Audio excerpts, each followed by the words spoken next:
guys, welcome sa aking YouTube channel. Magpapangat ako guys ng talakitok. Ito guys ang aking isda na talakitok. Ipapangat ko siya guys sa maraming kamatis. Yan. Masarap ito guys sa maraming kamatis. Papangat. Luya, bawang sibuyas guys. Nalagay ko. Marami guys, marami kasi maliliit lang siya.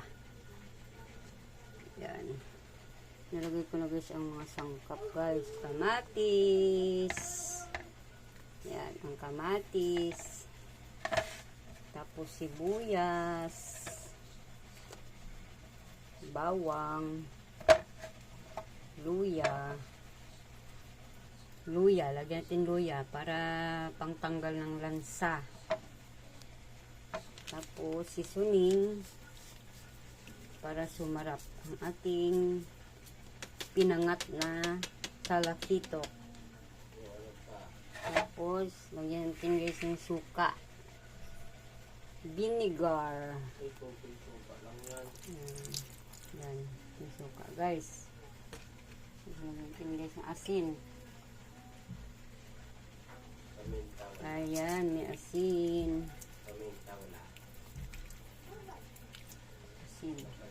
Tubig, kunting tubig lang guys. Ayan, isa lang po na guys para maluto na. Nakasalang na siya sa apoy guys.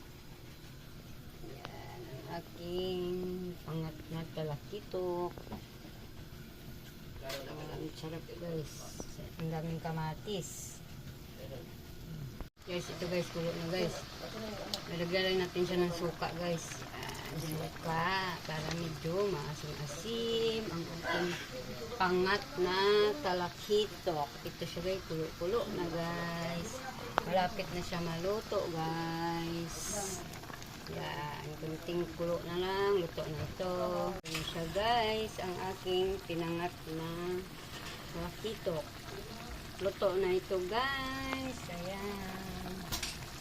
Ang bango-bango. Ang sarap na guys. Kasi pati kamatis. Lutong-luto na rin. Yan.